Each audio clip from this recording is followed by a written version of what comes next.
Yo, what's going on guys, it's Abs here and welcome back to another Gears 5 feedback and discussions video. So in today's video I'm going to be talking about 5 ways that the ranking system can improve in Gears 5. So if you are new to the channel, be sure to subscribe and hit the notification bell to not miss any Gears 5 content on the channel or any Gears of War content in general. But yeah, basically when it comes to the Gears 5 ranking system, us Gears of War players know it's broken. The coalition themselves, they know it's broken as well. And we do know as of right now that they are working on an entire new ranking system because the current one just doesn't work, and they've tried to fix this. And we are almost 8 months into the cycle of Gears 5 and we're still having problems with the ranking system. And this video is kind of to raise awareness but also to give solutions to the current problems. And maybe the coalition can take some tips from this video. And basically what I'm going to do is I'm going to give like one problem, one solution format. And the majority of the clips or screenshots I'll be showing you in this video are clips or screenshots that the community have sent me in general. So subscribers of the channel or people that I do know in the Gears of War content scene. So it's not my ideas that I'm trying to force, it's the community as a whole. So yeah, let's start the video. So first and foremost, I want to talk about how the Gears 5 ranking system is apparently supposed to work. So this screenshot here is from the channel Gears of War TACCOM, owned by Chaps. I'll leave his link in the description if you want to check his channel out. But yeah, so this is how the ranking system is supposed to apparently work. So skill points are on a 0 to 20,000 scale. Matchmaking considers skill, connection and timing. Teams are generated based on skill. Individual performance and win-loss is considered. Skill points are calculated based on machine learning. Skill point algorithm is constantly changing. Quitters throw the system off. And we've got 2 more bullet points. TC is working on improvements to the system, and TC is working on improved visibility to mechanics. This screenshot was actually early on from the Gears 5 game cycle, but it's still applicable right now because the ranking system is pretty much very similar to how it was at launch. Even though there have been some improvements, but there have also been steps backwards as well. So firstly, I want to talk about the fact that there's no clear understanding of points earned and there's no categorized ranks based on the skill rating. So basically what I mean by this is you can just get so many points from a game, or you can lose so many points from a game. And what does that all actually mean? You know, I think that is a big problem, and let me give you an example. So now this screenshot in particular is from a fellow Gears of War content creator and Gears player like yourselves, who is Neon Velocity, so big thank you to him. But anyway, right, so he won this match of 2v2 Nashers. He won 7-0, so the enemy team didn't win one round, right? And this is his match results. So he earns a total of 2,098 points, right? But what do all those points actually mean? And when you look at the individual rounds, he has earned points every round. But on round 5, why has he lost 1,000 points? You know, he won 7-0. He didn't lose round 5, so what's happening there? And if you look at the total team skill, the Swarm team was favoured by at least 7,000 points. But once again, what does that all mean? And the fact that they beat them 7-0 and their total team skill is at least 7,000 below the other team, and he still lost 1,000 points, it doesn't make sense, does it? And this is just one example of many. I can give you hundreds of examples from many people in the community. So this is my proposal. So I'm taking this idea of Overwatch because I feel like Overwatch's ranking system is really good. Although I haven't played the game in quite a while, I still remember that the ranking system was quite good and it was competitive, it was fun, you know, it did the job.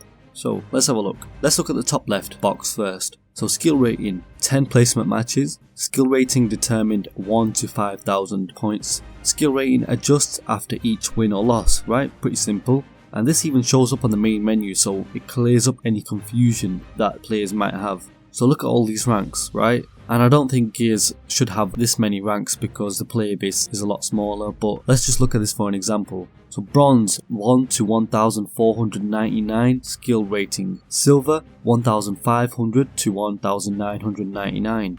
Gold, 2,000 to 2,499. Platinum, 2,500 to 2,999. Diamond 3000 to 3499, and that section is kind of boxed off into its own little bracket, and it says underneath it, can group within 1000 skill rating. So what that means is, say for example I'm a diamond player, right, and I've got a friend that's in bronze. Now I wouldn't be able to play with him because he's all the way in bronze and I'm all the way in diamond, and he has to be within 1000 skill rating of me so we can play together. And that creates more fair matchmaking, doesn't it? So we'd have to meet in the middle, like he'd have to push his way to gold, but then once we start playing together we can start climbing the ranks, right? That's just one example. And then let's look at the other black box there. So Master 3500 to 3999 skill rating, and then Grandmaster 4000 plus skill rating, and then that box says can group within 500 skill rating, obviously because that's the most competitive area, isn't it? So you only want really good teammates, of course. And if you look under Diamond, Master and Grandmaster, there's a few icons right at the bottom, right? So there's a yellow, green and a red icon. So the yellow icon is you cannot group with players that are in placement, and that sounds good to me. And the green one is skill rating decay occurs for inactivity, right? So let's say at the start of the season you hit diamond, right, in Gears, and you don't touch the game for like 6 weeks. So when you jump back on, I don't think you should still be in diamond because you've not played the game for a while. You're not going to be at the exact same skill level, are you? So it should slightly decay over time, only for the best ranks, so like diamond and master. And the red icon is players can drop out of this skill tier. So with Overwatch's system, you earn a set amount of points for winning and you lose a set amount of points for losing, right? It's like 25 to 35, something like that. When you lose, it's between like 25, 35, something like that as well. But you know, that's clear, it's concise, and obviously players can see how they're getting on and there'll be less confusion. So for example, let's say if I was in gold, right, and the gold threshold is 2000 to 2499 skill rating. If I'm midway through the gold rank, so I'm on 2250 skill rating, and then if I win a match I'll gain like 30 skill rating. So that's clear to me that look, what I have to do now is I have to win like 5-6 more games and that's it, I'm into platinum or onyx if we're comparing it to Gears of War. So you know, that is such a good system. I think Gears should adopt some of these ideas into their ranking system. Another problem that I want to give, and then the solution. So problem is just losing points when your teammates quit, and this was actually addressed in Operation 2. For some reason the problem is occurring once again. So they had this system where if a round starts and you have a player on your team that has quit the game to start the round, then the points for that round won't count on your skill rating, on your match results, because of course you're a man down, it's not accurate, you know, so you just get 0 for that. And that was good because you shouldn't be able to get punished for another player's incompetence, right? So the solution is of course just to revert that system back to how they had it in Operation 2, where you weren't punished for people quitting on your team. Right, so on the subject of quitters, that is another problem. So there must be bans to people who just sit in spawn AFK for whole rounds of matches, or people who just straight up quit the game. And I can't express enough how frustrating it is, and I know many of you guys find this frustrating as well. And many people have sent me examples of this, and let me just show you a few examples if you don't understand what I'm talking about. So example number 1 for quitters is this, and I just want to give a big thank you to Beastrider for sending me this one in particular. So he's in a match of TDM I believe, and check this out. So he's on the COG team and 4 of his teammates have left the game. How frustrating is that? I can't imagine how frustrating that would be for him in that game mode. And the enemy team is full, 5 players, and of course they win 2-0 easy because he's got no teammates to back him up. Obviously we don't know as to what time in the game they actually all left. It would obviously have been at different times. And what's even worse is a full clan. Look, if you look at it, it's a full clan that's left, and something has to be done. This can't run, it's so unfair. And that's one example. Let me show you guys another quick example, and this was sent to me from Lambent Lucky, so a big thank you to him as well. So as you can see, he's on the Locust team this time, but his team is full, right? He's got 5 people on his team, and the people that he's going up against, there's only 2 people remaining. Why? Because 3 people have left. So 3 people have quit, once again making it very unfair and frustrating for the 2 COG players that are left. and the 5 swarm players, obviously they're not having a fun time, are they? They're just capping the point, 2 people coming to break the point, they would have easily killed them, so it's not fun for anyone, is it? So here's my solution. So in Gears 4 they had a good banning system in my opinion, so they could either implement that or they could implement this. So if someone quits a ranked match, then they have to play X amount of quick play matches in order to re-unlock ranked, right? So let's say if someone quit a ranked match, then the ranked icon would become locked and it would say, I don't know, because you quit a King of the Hill match, now you have to play 5 King of the Hill matches on quick play to re-unlock ranked, something like that. Because if you straight up ban people, then they'll just leave the game, of course, won't they? So maybe taking them into quick play, and then once they've completed those objectives, they can re-unlock ranked, and hopefully they'll have learnt their lesson.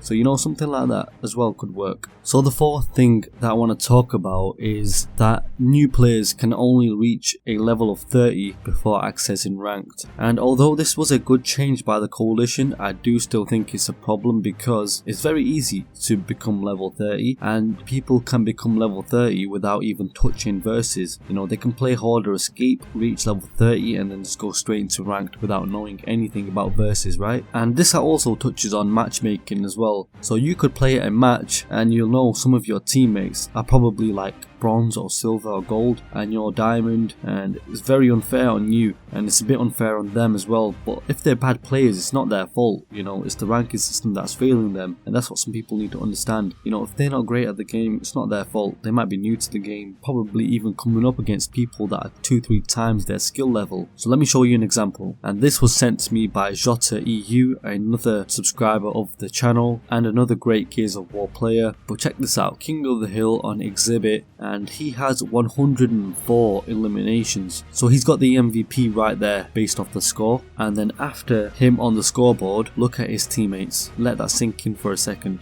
He has over 2.5 times the kills that his teammates have, and although the teammates have been trying, they're playing objective, right? They've got, some of them have got more caps than him and some of them have got a good amount of caps, but it's just very unfortunate. You know, he's probably a diamond master player and they might be silver or gold level, and it's unfair on him, but it's unfair on them as well because they didn't deserve this and he didn't deserve it as well.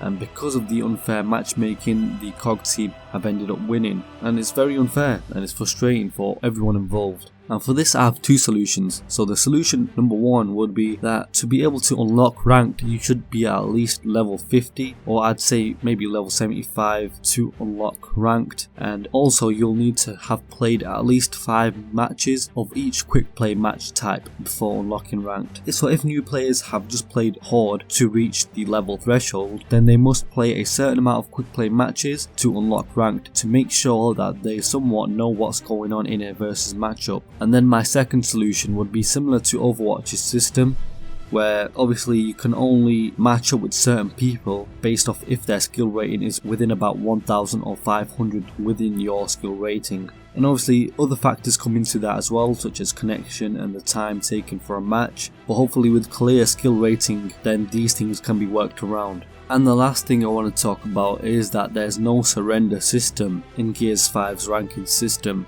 And let me just go back to Beast Rider's example, right, where he's the last person remaining on his team and 4 of his teammates have left. So Beast Rider, he'd be wasting his time playing the rest of that match, right, because he knows it's a lost cause, 1 versus 5, how's he gonna win? So what Gears 5 needs is a surrender system. If a lot of your teammates leave, and I think this should be only applicable if there's only 1 or 2 people left on your team, then you should be able to vote to be able to surrender or not. That way, it saves a person like Beast Rider's time. You know, he doesn't have to waste 20 minutes of just getting jumped by 3, 4, 5 people, and it's not fun for the enemy team either, is it? Just chasing 1 person around the map. And it's very frustrating. So I think there should be a surrender system in Gears 5's ranking system as well when it comes to the worst of the worst situations.